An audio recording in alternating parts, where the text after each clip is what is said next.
Jenits bareng aku yang akan menceritakan perjuangan bagaimana menjadi pejuang garis dua. Iya.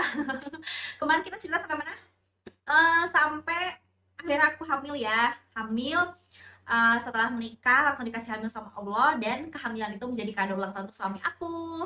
Sekali lagi kalau ingat-ingat momen itu ya, bener-bener kayak Allah tuh baik banget gitu ya, kasih kebahagiaan dalam hidup aku dan hidup suami gitu. Secepat itu ya, secepat itu kita itu dikasih rezeki bisa punya anak ya, 1 bulan persis, 1 bulan, 1 bulan ya, bisa langsung positif hamil. Itu adalah salah satu kebahagiaan yang gak akan bisa pernah um, ditukar dengan apapun ya. Tapi ya itulah ya, di balik kebahagiaan kita itu selalu akan ada namanya ujian. Dan berita kehamilan ini juga aku langsung share tentunya ke orang tua ya, itu pertama karena supaya dikasih doa ya sama orang tua supaya aku dikasih sehat, suami dikasih sehat, kita berdua dikasih rezeki yang lancar gitu ya. Terus yang kedua, aku juga pasti ngomong ke atasan aku dan teman kerja yang jadi partner kerja aku di kantor gitu ya. Bukan maksud untuk sesumber ya, sesumber ngasih informasi hamil di awal gitu, karena banyak juga sih di luar sana yang berpikiran kalau misalnya kita baru hamilnya baru-baru tuh jangan digembar-gemborin dulu gitu. Tapi di konteks ini aku bukan gembar-gembor ya, aku ngomong supaya mereka tahu kondisi aku lagi hamil gitu ya. Kalau aku sebetulnya untuk masalah seperti itu aku lebih kayak pasrah aja sama Allah, aku percaya sama takdir Allah gitu ya.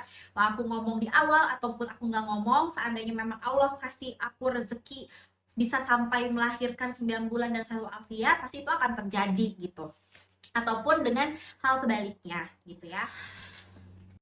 Tahu gak teman, kalau orang tua ya mereka pasti happy banget karena akan punya, insya Allah punya cucu gitu ya. Nah, terus gimana dengan lingkungan kerja atau lingkungan kantor aku gitu? Sayangnya di balik berita bahagia itu ya itulah ya, di balik kebahagiaan yang kita rasain itu pasti adalah kerikil-kerikil ya di dalam kebahagiaan itu yang harus kita lewati. Apaan sih kok ngomongin kerikil-kerikil gitu ya? Jadi aku tuh waktu kasih kabar ke lingkungan kerja aku kalau aku itu hamil, yang mana hamilnya itu adalah 1 bulan setelah aku menikah, pas langsung jadi bahan gosip aku hamil duluan. Ku hamil duluan, sudah 3 bulan, tapi sayangnya itu cuma gosip murahan. Ku hamil duluan, gosipnya gituan.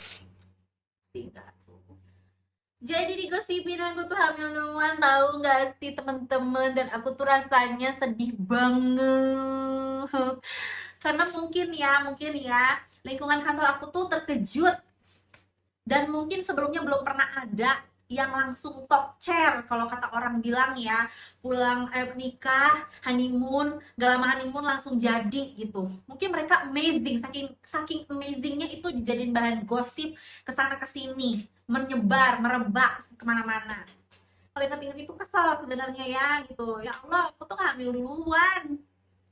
Cuman gak tahu ya, mungkin karena kurangnya ilmu pengetahuan mereka kali ya, jadinya um, pas aku kasih kabar kalau aku udah hamil dan ditanya udah berapa minggu ya, karena waktu itu aku kontrol sama dokternya bilang 4 minggu ya, aku ngomong kan aku hamil udah 4 minggu, dan langsung wow, wow, ini ada suatu berita yang bisa disebarluaskan gitu kan.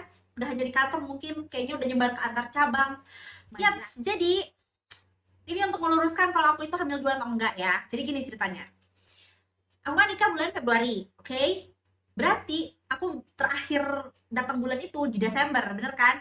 Aku masih inget banget, aku tuh terakhir datang bulan tuh tanggal 28 Desember 2014. Itu hari terakhir aku datang bulan. Perlu di garis bawah enggak tuh?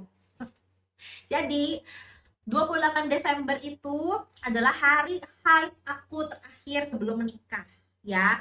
Biasanya aku haid itu sekitar 1 mingguan. Jadi 28, 29, 30 Desember, 31 Desember, 1, 2, 3, 4, 5, 8 hari. Aku inget banget tanggal 5 itu aku pengajian di rumah. Aku bilang sama mama, "Ma, aku masih datang bulan belum bersih," gitu. Jadi aku nggak bisa ikut pengajian dan itu disaksikan oleh banyak pihak keluarga, termasuk aku kasih tahu juga calon suami aku, mama mertua aku kasih tahu juga kalau aku lagi dapet gitu loh. Jadi aku mens terakhir tanggal 28 Desember 2014. Jadi buat teman-teman di sini yang belum menikah, ini penting banget supaya mana tahu teman-teman juga dikasih rezeki sama Allah setelah menikah itu langsung hamil. Teman-teman itu nggak akan digosipin sama teman kantornya, tetangganya atau siapapun itu kalau kita tuh hamil duluan. Jadi wajib banget catat hari terakhir datang bulan sebelum menikah. Jangan sampai lupa. Terus dikasih tahu ke orang tua, ke calon suami, ke mama mertua, kakak ipar, semua dikasih tahu kalau perlu. Kalau perlu semua teman kantor dikasih tahu. Karena kalau gosip udah menyebar di kantor itu udah sangat jahat banget. Jahat banget. Ya Allah. Jadi kalau kita cek ke dokter kandungan ya, pertama kali hamil, dokter kandungan itu kan akan tanya kapan hari terakhir kita datang bulan atau HPHT terakhir, bener nggak sih? Hari perkiraan HPHT, hari perkiraan apa sih? Maaf ya, kok jadi lupa. Ya pokoknya hari perkiraan haid terakhir, bener kan ya, HPHT. Mohon maaf kalau salah nih ya istilahnya. Jadi ya kan dokter akan ngitung dari hari haid terakhir kita gitu. Ya 4 mingguan bener kan, tapi itu tuh jadi bahan gosip aku tuh hamil duluan. Ya Allah, kalau aku hamil duluan aku gak usah capek-capek ngerencanain pernikahan aku 1 tahun sebelumnya, itu udah mateng banget. Gak perlu nunggu pacaran sampai 7 tahun udah kayak orang KPR. Terus gak perlu lamaran itu 8 bulan sebelum hari pernikahan. Kalau mau hamil duluan mah begitu pacaran jadiin aja. Sedih deh gue dibilang hamil duluan, kalau inget-inget itu sakit hati, tapi harus bisa memaafkan. Jadi ya waktu itu lagi bahagia-bahagianya banget, tiba-tiba tuh kayak jeder gitu. Langsung, si Anita hamil duluan. Si Anita udah hamil, cepet banget. Masya Allah.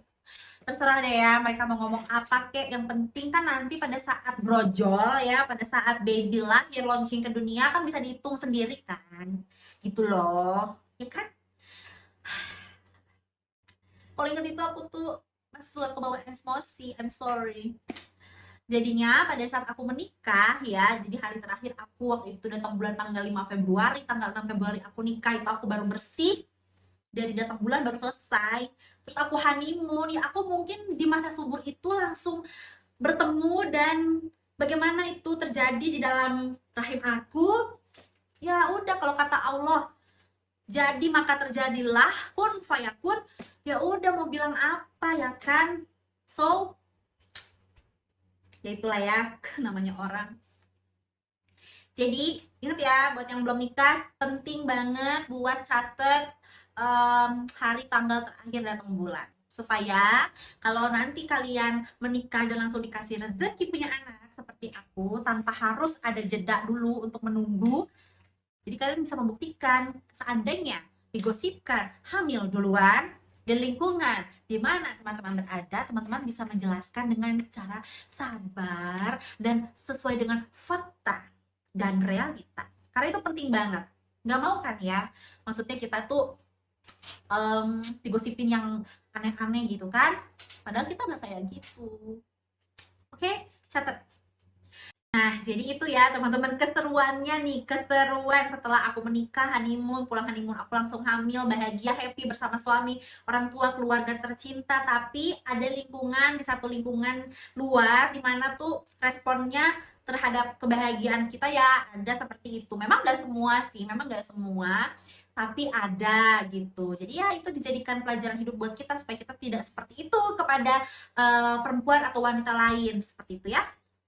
So, jadi itu tadi ya perjuangan seorang wanita yang menikah dan langsung hamil ya, dengan hamil yang masih muda, yang dimana situ lagi enek-eneknya.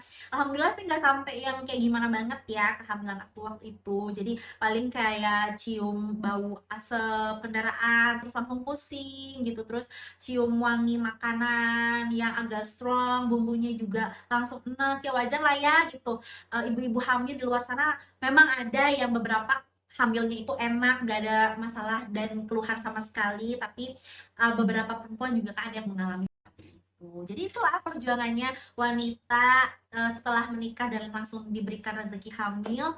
Itu luar biasa banget, banyak pelajaran hidup yang bisa diambil, apalagi dari kejadian bagaimana aku berjuang untuk merasakan kehamilan yang pertama, menjalani kehamilan yang pertama, sampai akhirnya aku tuh menjadi pejuang garis 2. Makasih banyak buat teman-teman yang udah nonton. Kita lanjut dan ketemu lagi di episode berikutnya ya. Wassalamualaikum warahmatullahi wabarakatuh.